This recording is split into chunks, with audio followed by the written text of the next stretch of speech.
At Anurag University, be everyone you dream to be. పెడతారు. Problem ఎక్కడ వచ్చిందంటే ఒకటి అమెరికా దగ్గర ఆయుధాలు లేవు. వాళ్ళు ఉన్న పేట్రియట్ మిసైల్స్ కానీ థాడ్ కానీ ఈవెన్ చాలా మటుకు వాళ్ళ లోవర్ ఎండ్ మిసైల్స్ కూడా వాడుకున్నారు. క్రూజ్ మిసైల్స్ చాలా వాడుకున్నారు. ఇప్పుడు వాళ్ళ దగ్గర ఆయుధాలు కొంచెం తక్కువ పడ్డాయి. దానికోసం వాళ్ళు ఈ 2-3 వారాలు వెయిట్ చేసి కావాలంత ఆయుధాలు తెప్పించుకున్నారు. నీకు గుర్తుంటుంది, తైవాన్ కొన్ని ఆయుధాలు పంపించాలండే అవును పోయిన వారం, అది కూడా ఆపెట్టారు. Not because of any China reason, దానికి కారణం ఇది. ఇప్పుడు యూఎస్కి అర్జెంటుగా ఆయుధాలు కావాలి, దానికున్న వాళ్ళ దగ్గర ఆయుధాలు తక్కువ పడ్డది. సో దాన్ని ఇప్పుడు రిలీజ్ చేశారు మొన్న. సో బహుశా ఇంకొక 24 గంటల లోపల ఇరాన్ మీద ఒక పెద్ద అటాక్ జరగబోతుంది. దానికి 2-3 మేజర్ కారణాలు ఉన్నాయి. ఒకటి, 5 ప్రతిపాదనలు అక్కడ ఇక్కడ పంపిస్తున్నా, అదేం కాదు. అది nothing is will happen because Iran అడుగుతుంది, యూఎస్ ఇస్తున్న రెండు వైపు నుంచి డిఫరెంట్ ప్రపోజల్స్ అనమాట.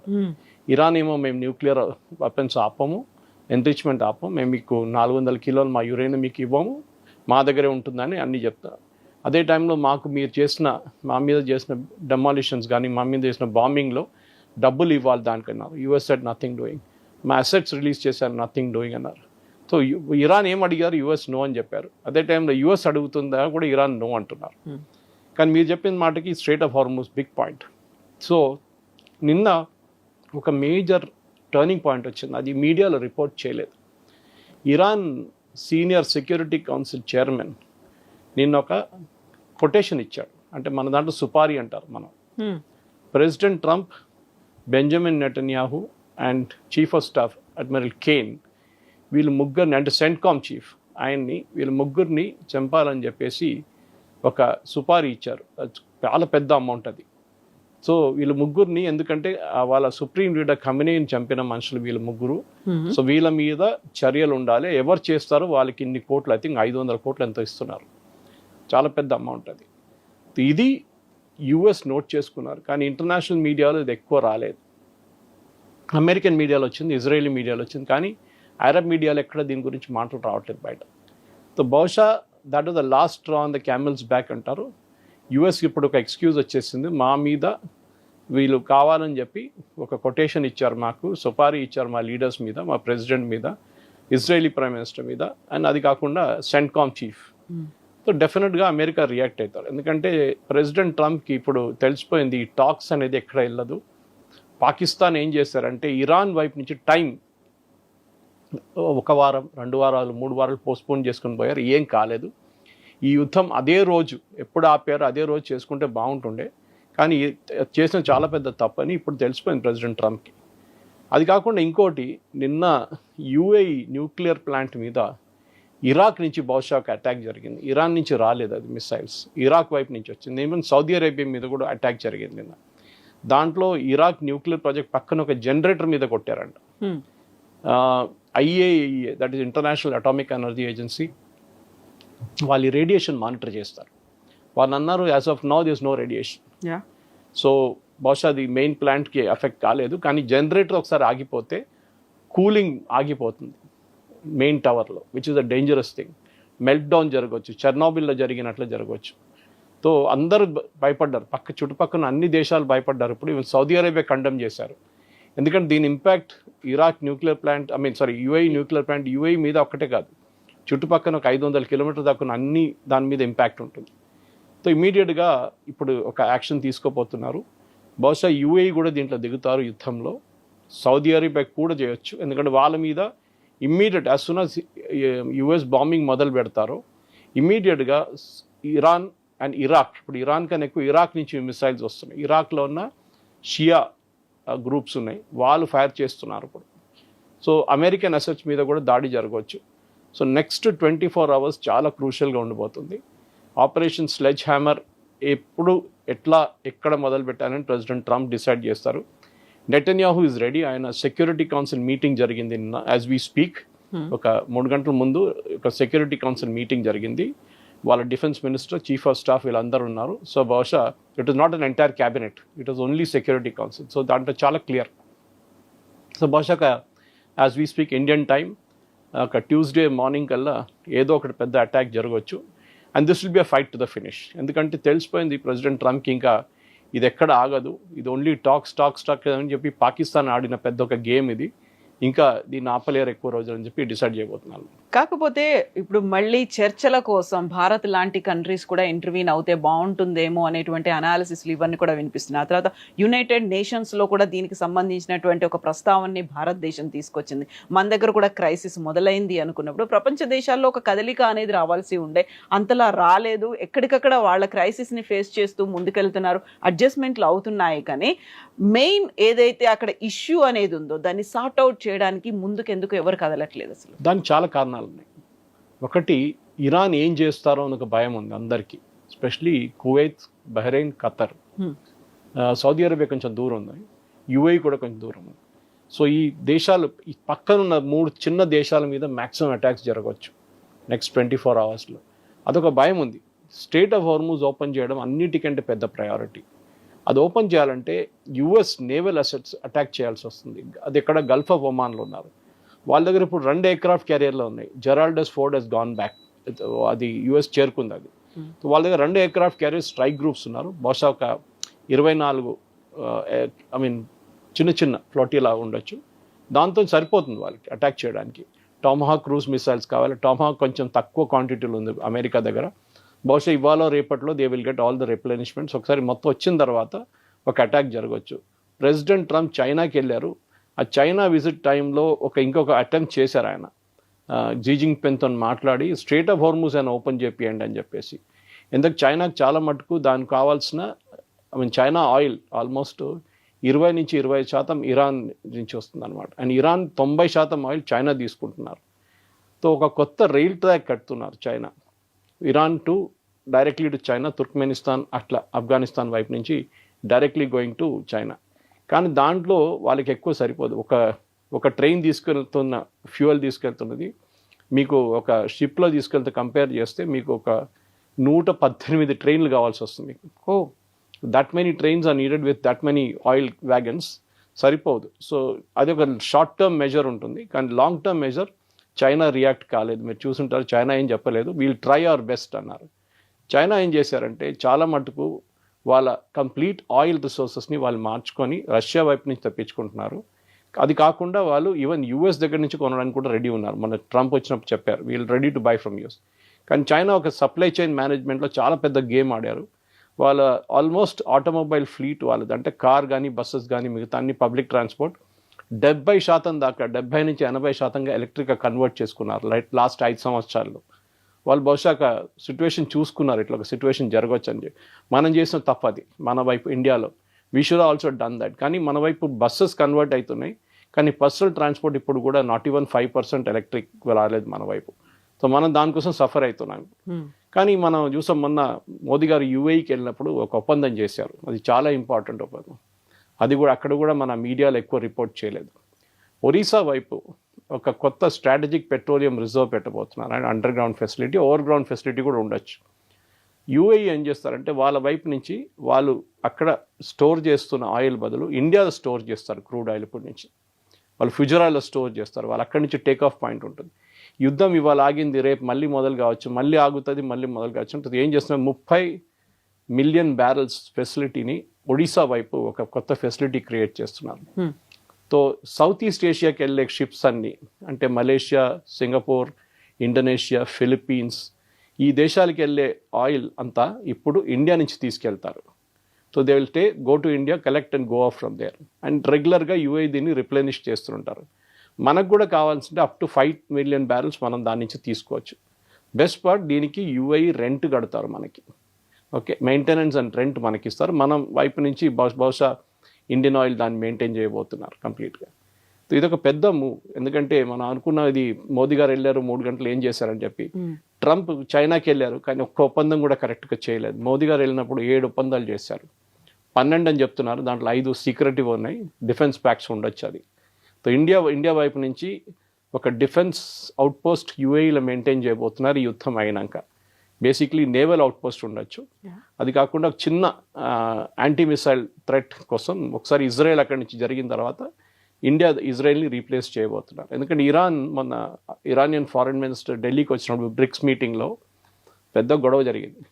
ఒక రెజల్యూషన్ ఉండే, దీన్ని వ్యతిరేకించే అమెరికన్ అటాక్స్, కానీ దాన్ని చాలా మటుకు బ్రిక్స్ కంట్రీసే అపోజ్ చేశారు. ఆ రెజల్యూషన్ పాస్ కాలేదు. అప్పుడు ఇరాన్ చెప్పారు, యుఏ కూడా అదే మీటింగ్లో ఉన్నారు, యుఏ ఫారెన్ మినిస్టర్, ఆయనకు వార్నింగ్ ఇచ్చారు, మీరు ఇజ్రాయెల్ని మీ దగ్గర పెట్టుకుంటే మేము మిమ్మల్ని రిపీటెడ్గా కొడతాం మేము అని చెప్పేసి. సో దానికోసం నేను చెప్పాను, ఇప్పుడు యుఏ కూడా అటాక్ చేయవచ్చు. దీనికన్నా ముందు యుఏ అటాక్ చేశారు. ఓకే, అది మన చాలా రోజుల తర్వాత తెలిసింది, ఆల్మోస్ట్ 22 రోజుల తర్వాతనే దీని ఇన్ఫర్మేషన్ బయటకు వచ్చింది that UA also attacked Iran అని చెప్పేసి. సో బహుశా సౌదీ అరేబియా కూడా చేయొచ్చు ఇప్పుడు. కానీ బహ్రెయిన్, కువైత్ నేను చెప్పాను చూడండి, Qatar, they will not do. వాళ్ళకి భయం ఉంది, ఇరాన్ అంటే భయపడతారు వాళ్ళు కొంచెం. ఇది ఇప్పుడున్న పరిస్థితి, చాలా వాలటైల్ సిచ్యువేషన్ కవిత గారు. బహుశా యుద్ధం మొదలైనప్పుడు ఎట్లా ఉండే అదే సిచ్యువేషన్ తిరిగి వస్తున్నాం. కానీ ఇప్పుడు టిపికలీ హిందీలో చెప్తారు చూడండి, ఆర్ఆర్ పార్, it is going to be fight అంతే, ఫినిష్ ఇట్ విల్ బి. ఎందుకంటే ఇంకా ఎక్కువ రోజులు దీన్ని తీసుకెళ్ళాం. ప్రెసిడెంట్ ట్రంప్ చాలా మటుకు పొలిటికలీ సఫర్ అవుతున్నారు యూఎస్లో. ఆయన రేటింగ్ 78% పడిపోయింది. ఇవాళ ఎలక్షన్ జరిగితే, మిడ్ టర్మ్ పోల్స్ ఇవాళ జరిగితే రిపబ్లికన్ పార్టీ కంప్లీట్గా వైప్అవుట్ అయిపోతారు యూఎస్లో. వాళ్ళు 10%, 15% కూడా వాళ్ళకి సీట్స్ రావు, అంత దారుణ పరిస్థితిలో ఉన్నారు. So President Trump he's reach the end of his patience. చెప్పారు చూడండి, నిన్న ట్వీట్ చేసినప్పుడు, time is of the essence. So that is the indication that next ఒక వారం 10 రోజులు I think it will be a fight to the finish. ఇరాన్ని mostly probably finish చేసేస్తారు వాళ్ళు. బట్ ఇంత అయినప్పుడు కూడా ఇరాన్ చాలా అగ్రెసివ్గా వెళ్తుంది. ఇప్పటిదాకా కేవలం స్ట్రైట్ ఆఫ్ హార్మూజ్ నుంచి కావాల్సినటువంటి క్రూడ్ ఆయిల్ వీటన్నిటి మీదే కాదు, అండర్ గ్రౌండ్లో ఉన్నటువంటి కేబుల్ని మీద కూడా మేము అటాక్ చేస్తాము అనేది, దానికి సంబంధించి నిర్వహణ బాధ్యతలు మాకు ఇవ్వండి, లేకపోతే కంప్లీట్గా అటాక్ చేస్తాము అంటే ఇప్పటిదాకా మనం చూసిన క్రైసిస్ కంటే కూడా ఇంకా ఎక్కువ క్రైసిస్ అనేది రాబోతోంది. కేబుల్ కనెక్షన్ అయిందంటే ఇంటర్నెట్ కూడా పనిచేయడం మానేస్తుంది, కమ్యూనికేషన్స్ పోతాయి, శాటిలైట్ మీద ఎఫెక్ట్ పడుతుంది. ఇవన్నీ ఇంత మ్యాసివ్గా ఇంపాక్ట్ అనేది ఉండబోతోంది అనుకున్నప్పుడు అదే మాట వస్తుంది. నెక్స్ట్ ఏం జరగబోతోంది? మళ్ళీ ఈ కేబుల్స్, మీరు చెప్పిన కేబుల్స్ అన్ని వెస్ట్ ఏషియా వైపు వెళ్తుంది, that terminating in west Asia. So వాళ్ళ మీద ఇంపాక్ట్ ఉంటుంది. ఇది అన్ని గల్ఫ్ కంట్రీస్ కాకుండా little part of Egypt also. కానీ మేజర్ యూరోపియన్ ట్రాఫిక్ ఈ సైడ్ నుంచి అట్లా వెళ్ళిపోతుంది అనమాట. They don't touch the Gulf Coast. Iran చేయరు, వాళ్ళకి తెలుసు దీని ఇంపాక్ట్ ఎట్లా ఉండబోతుంది. ఎందుకంటే ఇప్పుడు దాకా యూరోప్ దీంట్లో వాళ్ళు కాలు పెట్టలేదు ఇంకా. ఈవెన్ దో ఫ్రెంచ్ ఒక aircraft carrier, General de Gaulle aircraft carrier is there in Middle East, British ship ఒకటి అక్కడ వచ్చింది మొన్న. సో బహుశా ఇప్పుడు వీళ్ళు కేబుల్స్ కటింగ్ అనేది ఇంటర్నేషనల్ లెవెల్లో చేయరు. It is not like blocking straight of Hormuz. ఎందుకు మీరు కేబుల్ కట్ చేస్తే దాన్ని రిపేర్ చేయడానికి చాలా టైం పడుతుంది. దాని ఇంపాక్ట్ మీరు చెప్పినట్ల నాట్ జస్ట్ టెలిఫోన్స్, శాటిలైట్, మిగతా అన్ని కనెక్టివిటీ పోతుంది కంప్లీట్గా. సో ఇరాన్ చేయరు that will be considered a war crime. So వాళ్ళ మీద కూడా వాళ్ళకి ఇంపాక్ట్ తెలుసు, దాన్ని చేస్తే దాని ఇంపాక్ట్ ఎట్లా ఉండబోతుందని. కానీ ఇప్పుడు జరగబోయేది మెయిన్లీ ఇరాన్ దగ్గర ఉన్న ఆయుధాలు, వాళ్ళ దగ్గర ఉన్న మిసైల్స్ ఎంత ఉందని ఇప్పుడు యుఎస్ కూడా చాలా క్లారిటీ లేదు. యుఎస్కి కొంతమంది అంటున్నారు, వాళ్ళు యుఎస్లో ఇంటెలిజెన్స్ డిపార్ట్మెంట్ వాళ్ళు బహుశా వాళ్ళ దగ్గర 30-40% ఇంకా ఉంది. మనం డిస్ట్రాయ్ చేసిన nuclear facilities, US first time bomb చేశారు లాస్ట్ ఇయర్లో, ఆపరేషన్ మిడ్ నైట్ హ్యామర్. అప్పుడు చేసిన దాంట్లో 60% డిస్ట్రాయ్ అయిందన్నారు, అది కాలేదు, 40% అయింది అంటున్నారు. అది కూడా అండర్ గ్రౌండ్లో ఉందంటున్నారు. సో ఇప్పుడు ఒక కాంక్రీట్ యాక్షన్గా ఫస్ట్ బహుశా ఏం చేయబోతున్నారంటే ఇరానియన్ లీడర్షిప్ని తీసేస్తారు. వాళ్ళ ఫారెన్ మినిస్టర్ కానీ, వాళ్ళ స్పీకర్ ఆఫ్ ద హౌస్ కానీ, వాళ్ళ president and security council members, వీళ్ళని ఇజ్రాయెల్ ప్లాన్ చేస్తున్నారు that they will eliminate them completely. ఒకసారి ఆ లీడర్షిప్ లెవెల్ ఎలిమినేట్ అయితే వాళ్ళ దగ్గర డిసిషన్ మేకింగ్కి ఎవరు ఉండరు అని ఒక అనాలిసిస్కి వచ్చారు ఇజ్రాయెల్. యుఎస్ కాదు, ఇజ్రాయెల్ వచ్చారు. యుఎస్ ఇప్పుడు ఏం చేయబోతున్నారంటే వాళ్ళు చెప్పినట్లనే స్ట్రైట్ ఆఫ్ హార్మూజ్ నుంచి షిప్ని బయటకు తీయడానికి ట్రై చేస్తారు. కాకుంటే ఇరాన్ దాన్ని అడ్డుకుంటే దాని మీద కూడా అటాక్ ఉండొచ్చు. సో రెండు వైపుల నుంచి అటాక్ ఉంటుంది. ఒకటి city based attack will be done by Israel అంటున్నారు, అది నిన్న రాత్రి డిస్కస్ చేశారు. అండ్ ప్రెసిడెంట్ ట్రంప్ చాలా క్లియర్గా క్లారిటీ ఇచ్చారు దీనికి ఈసారి. బహుశా ఆయన యుద్ధం స్టార్టింగ్లో కూడా ఎంత క్లియర్గా క్లారిటీ లేదు. ఎందుకంటే ఆయన చెప్పాను చూడండి, డెస్పరేట్ అయిపోయారు, ఎట్లయినా దీని నుంచి బయటపడాలి. చాలా మటుకు పాకిస్తాన్ని నమ్మాం, Pakistan made fool out of US. Almost మనం 6-7 వారాలు దాంట్లో కోల్పోయాం. ఈ పీస్ టాక్స్ ఏం there'll be no peace talks. ఎందుకంటే క్రూషియల్ ఇష్యూ కవిత గారు, వన్ ఇస్ యురేనియం ఇరాన్ ఎవ్వరికి అప్పగించారు, చాలా క్లియర్ వాళ్ళు. మాకు ఒక సావరెన్ రైట్ ఉంది, మేము ఉంచుకుంటాం, కావాలంటే దాన్ని ప్యూరిఫికేషన్ ప్రాసెస్లో తగ్గిస్తాం. ఎన్ని సెంట్రిఫ్యూజెస్ మేము మెయింటైన్ చేస్తామో, ఎన్ని అవుట్ ఆఫ్ కమిషన్ చేసేస్తామో దాని గురించి డిస్కస్ చేయొచ్చు. కానీ అది చాలా టెక్నికల్ సబ్జెక్ట్. మన అందరికి గుర్తుంది జేసీపీ అగ్రిమెంట్ ప్రెసిడెంట్ ఒబామా టైంలో అగ్రీ చేసింది. 21 నెలలు తీసుకున్నారు అగ్రిమెంట్ని అనలైజ్ చేసి డిస్కస్ చేసి ఫైనలీ ఒప్పందం పెట్టడానికి. ఇది ఇప్పుడు 78 డేస్ 79 డేస్ అయింది.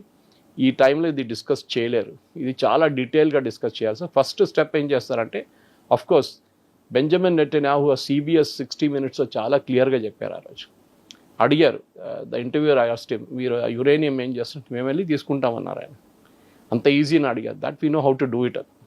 సో బహుశా ఇజ్రాయెల్ అండ్ యుఎస్కి తెలుసు అది ఎక్కడుంది అనేది.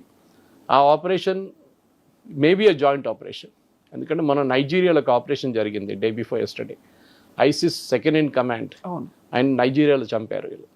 How did he land up in Nigeria is a big mystery. ఎందుకంటే ఆయన everybody assumed he was in Iraq.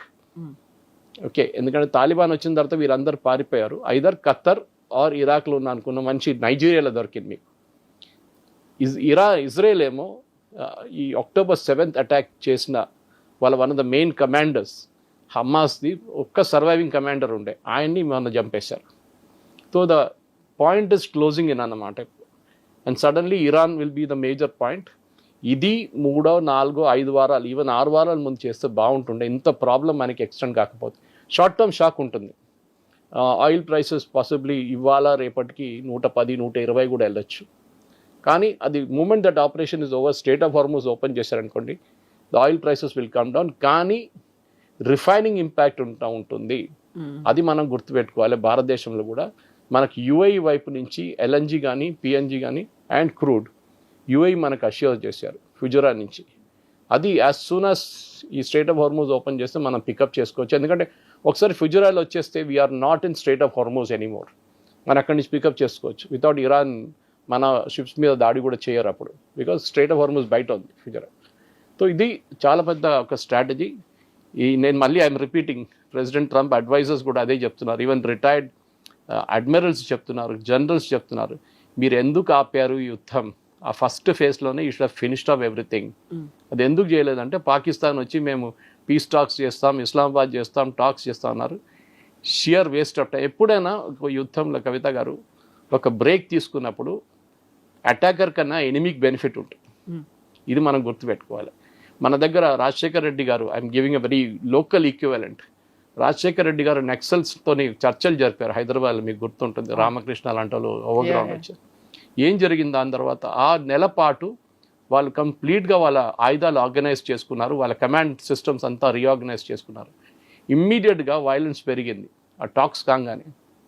అది ఇది సేమ్ థింగ్ ఇక్కడ కూడా జరిగింది. ఇరాన్తో ఇదే జరుగుతుంది. ఈవెన్ హమాస్కి ఏ రోజు వీళ్ళు సీజ్ ఫైర్ అని చెప్పారు, హమాస్ దాన్ని మళ్ళీ వాడుకున్నారు. ఇటువైపు హెజ్బుల్లా సేమ్ థింగ్ హ్యాపెండ్. మీరు ఒక నెల పాటు 2 నెలల పాటు వాళ్ళకి బ్రేక్ ఇచ్చినప్పుడు దే ఇమ్మీడియట్లీ వాళ్ళ ఆయుధాలు కానీ వాళ్ళ కమాండ్ స్ట్రక్చర్స్ అంతా రీఆర్గనైజ్ చేసుకున్నారు. ఇది యుఎస్ చేసిన తప్పని యుఎస్ జనరల్స్ కూడా అంటున్నారు. ఇప్పుడు ఫార్మర్ డిఫెన్స్ సెక్రటరీ అంటున్నారు that we should not have given. Moment మీరు లీడర్షిప్ని కొట్టారు చూడండి, దాని 3rd day 4th day you should finished off the Iranian complete defence establishment. అది చేసిన తప్పు. బహుశా ఇంగ్లీష్లో అంటారు hindsight is an advance science అంటారు. అంతా అయిపోయినాక మనకి అనాలిసిస్కి చాలా మంది వస్తారు ముందుకు చెప్పడానికి. సో ఇప్పుడు హార్మోజ్ని ఓపెన్ చేస్తే అవుతోంది, అది క్లియర్ అయిపోతుంది. షార్ట్ టర్మ్ సర్వీస్ ఇవన్నీ మాట్లాడుకున్నప్పటికి కూడా మూడీస్ చెప్తున్న దాన్ని బట్టి చూస్తే నవంబర్ దాకా ఇంపాక్ట్ ఉండే అవకాశాలు ఉంది. అంటే లాంగ్ రన్లో అంటే ఇంక మనకి మినిమం ఒక 4-5 months అయినా ఇదే క్రైసిస్ సిచ్యువేషన్ అనేది కంటిన్యూ అవుతుంది. కాబట్టి అంత ఈజీగా కంట్రీస్ దానికి ప్రిపేర్డ్గా ఉన్నాయి. ఇంకో 4-5 నెలలు లేకుంటే నవంబర్ కాకపోతే డిసెంబర్, ఈ ఇయర్ ఎండింగ్ అనేంత ప్రిపరేషన్ అనేది ఉందా కంట్రీస్కి?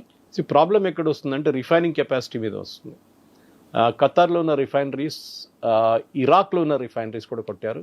అఫ్కోర్స్ సౌదీ అరామ్కో మీద దాడి చేశారు, UAE ఫుజరా మీద దాడి చేశారు, ఖత్తర్ గ్యాస్ రిఫైనరీస్ మీద దాడి చేశారు. Problem is not crude, problem is refined. ఇండియాకి ఆ ప్రాబ్లం లేదు. ఎందుకంటే మన దగ్గర 2 పెద్ద రిఫైనరీస్ ఉన్నాయి. ఒకటి జామ్నగర్ దగ్గర ఉంది, ఇంకోటి అండ్ వీళ్ళది రష్యా తను నాకు ట్యాప్ ఉన్న నియారా అని చెప్పి మన దగ్గర ఇంకో పెద్ద రిఫైనింగ్ కెపాసిటీ ఉంది. జామ్నగర్ రిలయన్స్ వాళ్ళది ఈ నెల షట్ డౌన్ ఉండే వాళ్ళకి మెయింటెనెన్స్ కోసం. అది మినిమం 1.5-2 months తీసుకుంటారు మెయింటెనెన్స్. వాళ్ళు ఏమన్నారు, నయారాకి మెయింటెనెన్స్ నడుస్తుంది, వాళ్ళ మెయింటెనెన్స్ కాగానే we will start shut down.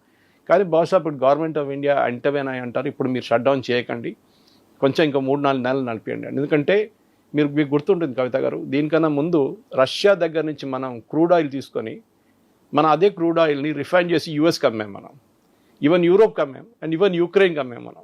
So India దగ్గర రిఫైనింగ్ కెపాసిటీ ఉంది, మన దగ్గర విశాఖపట్నం ఉంది, కొచ్చిన్ ఉంది, మన దగ్గర మ్యాంగ్లూర్లో ఉంది, అండ్ ఆఫ్ కోర్స్ గుజరాత్ వైపు 3 ఉన్నాయి. సో ఇదన్నీ కలుపుకుంటే మనకి పెద్ద అడ్వాంటేజ్ ఉంటుంది. క్రూడ్ తెచ్చుకుంటే చాలు. కానీ కొన్ని దేశాల దగ్గర రిఫైనింగ్ కెపాసిటీస్ లేదు, చిన్న చిన్న దేశాల దగ్గర రిఫైనరీస్ ఎక్కువ లేదు వాళ్ళ దగ్గర.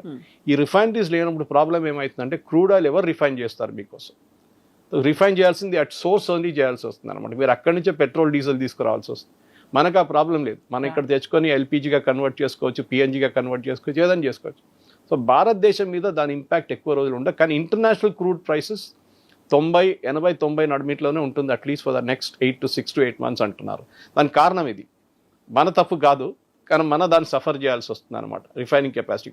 కానీ మన యుఏఈ చేసిన ఒప్పందంలో మోదీ గారి దాంట్లో డీటెయిల్స్ ఇవ్వలేదు, మనం ఎంత కొంటున్నాం అనేది. పాసిబ్లీ దాంట్లో ఒక డిస్కౌంట్ ఇస్తారు మనకి, 10-20% డిస్కౌంట్ ఉంటుంది యుఏఈ వైపు నుంచి. అది ఉంటే మనకి పెట్రోల్ ధరలు ఇప్పుడున్న ధరలు మనం మెయింటైన్ చేసుకుంటూ వెళ్ళొచ్చు, తగ్గదు. కానీ ఈ present rate V can continue. And ఇప్పుడున్న నష్టాలు 1,00,000 కోట్లు పర్ నెల నష్టాలు ఆయిల్ కంపెనీస్కి, హెచ్పిసిఎల్, బీపీసీఎల్, ఐఓసిఎల్, వీళ్ళు ముగ్గురు కలిసి 1,00,000 కోట్ల రూపాయలు లాక్స్ ఉంది. అది 50,000కి తీసుకురావచ్చు మనం. 50 నుంచి తర్వాత 2-3 నెలలు కానీ 40-30 వేల దగ్గర తీసుకురావచ్చు. అండ్ ఒకసారి $70 per barrel వస్తే మనం బ్రేక్ ఈవెన్ అయిపోతాం. ఇప్పుడు యునైటెడ్ నేషన్స్ దగ్గరికి భారతదేశం వెళ్ళింది అనుకుంటే, ఇంతకాలం యునైటెడ్ నేషన్స్ ఏం చేసింది? నిజంగా తన దగ్గర పవరే ఉంటే యునైటెడ్ నేషన్ యాక్షన్లోకి ఎందుకు దిగలేదు? మనం ఎందుకు అక్కడ యునైటెడ్ నేషన్స్ దగ్గరికి వెళ్ళి ఒక కంప్లైంట్ చేయాల్సినటువంటి పరిస్థితి వచ్చింది? యునైటెడ్ నేషన్స్ ఒక ఫెయిలియర్, బిగ్గెస్ట్ బ్లండర్ అండ్ ఒక డిబేటింగ్ సొసైటీ. కానీ యునైటెడ్ నేషన్స్ అప్పుడప్పుడు పనికొస్తారు. మన ఇరాక్ వార్కి వెళ్తే అప్పుడు సద్దాం హుస్సేన్ మీద దాడి చేయడానికి తయారైనప్పుడు ప్రెసిడెంట్ జార్జ్ బుష్ ఆయన ఏం చేశారంటే యునైటెడ్ నేషన్స్కి అది అప్రూవల్ తీసుకున్నారు. దిస్ ఇస్ సంథింగ్ అందరు అంటున్నారు, ప్రెసిడెంట్ ట్రంప్ కూడా బహుశా అది చేయాలి ఉండే అని. కానీ ఆయనకు భయం ఉండే చైనా అండ్ రష్యా దాన్ని వీటో చేస్తారో మనం భయం ఉండే అని ప్రెసిడెంట్ ట్రంప్. దానికోసం యుఎన్కి వెళ్ళి, అండ్ యుఎన్ ఆయనకి అసలు పట్టదు. ప్రెసిడెంట్ ట్రంప్ అంటారు ఇట్స్ అబ్సల్యూట్లీ యూజ్లెస్ బాడీ, ఏం పనికిరాని. కానీ యుఎన్ దగ్గర వెళ్ళి ఒకసారి ఒక స్టాంప్ కొట్టేసుకుంటే you get an international approval. మనం ఎందుకు వెళ్ళామంటే బేసిక్లీ మనం వెళ్ళలేదు ఎందుకని అడగొచ్చు ఎవరైనా రేపు, యునైటెడ్ నేషన్స్ మీరు ఎందుకు రాలేదు, ఒక రెజల్యూషన్ పాస్ చేస్తే కూడా ఏం కాదు, ఎవరు వినరు. ఇరాన్ వినరు, యుఎస్ వినరు, ఇజ్రాయెల్ పట్టించుకోరు, ఎవరు పట్టించుకోరు. కానీ ఒక డిప్లొమాటిక్ లెవెల్లో ఒక అప్రూవల్ తీసుకున్నట్లు ఉంటుంది. Oh we have taken up. అది ప్రెసిడెంట్ బుష్ చేసిన పెద్ద అది. I mean you see that operation ఇరాక్లో జరిగినప్పుడు చాలా మటుకు that was mainly UN approved mission ఉండే. దానికోసం నేటోని తీసుకెళ్లారు. వెపన్స్ ఆఫ్ మాస్ డిస్ట్రక్షన్ ఉందని అక్కడ వెళ్ళారు, కానీ వెపన్ దొరకలేదు, మాస్ డిస్ట్రక్షన్ లేకుండే. Iraq became totally unstable after the Saddam Hussein చంపేశారు. ఇప్పుడు యుఎన్కి వెళ్ళింది మనం బేసిక్లీ ఒక ఏం చెప్తారు, ఒక okay we went to UN అని చెప్పొచ్చు అంతే. కానీ వాళ్ళ దగ్గర వెళ్ళి వాళ్ళు ఏం చేయలేరు యుఎన్. మనం చేయాల్సిన పని మనం చేసుకోవాలి, విచ్ ఇస్ బేసిక్లీ ఒక దేశం దగ్గర మనం ఒప్పందం పెట్టుకుంటే మనకి long term sanctions, long term benefit వస్తుంది. చాబార్ ఫోర్ట్ గురించి ఇరానియన్ ఫారెన్ మినిస్టర్ నిన్న మాట్లాడారు. ఇరాన్ దగ్గర డబ్బులు లేవు ఇప్పుడు చాబార్ ఫోర్ట్ డెవలప్ చేయడానికి. ఇరాన్ దగ్గర ఉన్న ఆ పోర్ట్ మనకు అప్పగించారు వాళ్ళు. ఆ పోర్ట్ డెవలప్ చేస్తే మనం we can go right up to Tajikistan and Russia without going through Pakistan అన్నమాట, ఆఫ్ఘనిస్తాన్ కూడా. అది చాలా క్రూషియల్ మనకి. సో బహుశా ఈ కన్ఫ్యూజన్లో రేపు ఇరానియన్ రెజిమ్ పోయిందనుకోండి, we should take over Chabahar immediately completely. ఎందుకంటే ఇప్పుడు యుఎస్ శాంక్షన్స్ మనకి ఈ జూన్లో ఎండ్ అయిపోతుంది. దానికన్నా ముందు మనం దానికి అప్రూవల్ తీసుకొని ఇఫ్ యూ ఎక్స్టెండ్ ఇట్ మనకి చాలా పెద్ద అడ్వాంటేజ్ రాబోతుంది. అదే చాబార్ ఫోర్ట్ నుంచి we can setup A refuelling plant. అక్కడి నుంచి ఆయిల్ టర్మినల్గా డెవలప్ చేసుకోవచ్చు దాన్ని. అది చాలా పెద్ద పోర్ట్ అది.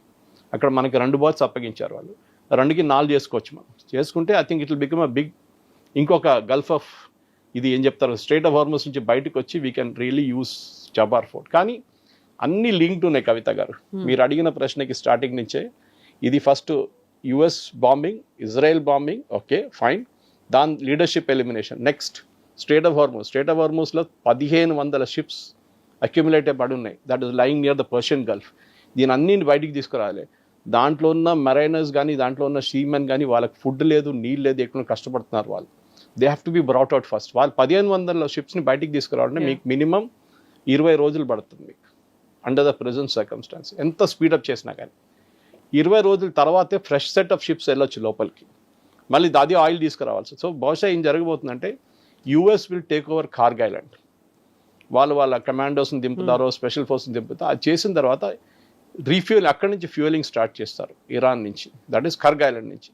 దాంతో ఆయిల్ ప్రెషర్ చాలా మటుకు తగ్గిపోతుంది, ఆయిల్ సప్లై ఇంక్రీజ్ అవుతుంది నెక్స్ట్ ఒక నెల పాటు. ఇదంతా లింక్ దిస్ ఫస్ట్ బాంబింగ్. ఆ బాంబింగ్ జరిగితే ఆపరేషన్ స్లెడ్జ్ హ్యామర్ స్టార్ట్ అయితేనే మిగతా అన్ని స్టెప్ బై స్టెప్ ఫాలో అవుతుంది అనమాట. ఇప్పుడు బాంబింగ్ అయింది, హర్ముజ్ క్లోజ్ అయిపోయింది, ఎక్కడికక్కడ స్టాండ్ స్టిల్ సిచ్యువేషన్ ఉంది, ఆ తర్వాత ఇంటర్నెట్ కేబుల్స్ మీద ఎఫెక్ట్ పడుతుంది అనుకున్నప్పుడు చుట్టూ ఉన్నటువంటి ఎన్విరాన్మెంట్ మీద కూడా, ఎకలాజికల్ సిస్టమ్ మీద, అక్కడ ఉన్నటువంటి సీ మీద, ఓషన్స్ మీద, వీటన్నిటి మీద ఎఫెక్ట్ పడుతోంది.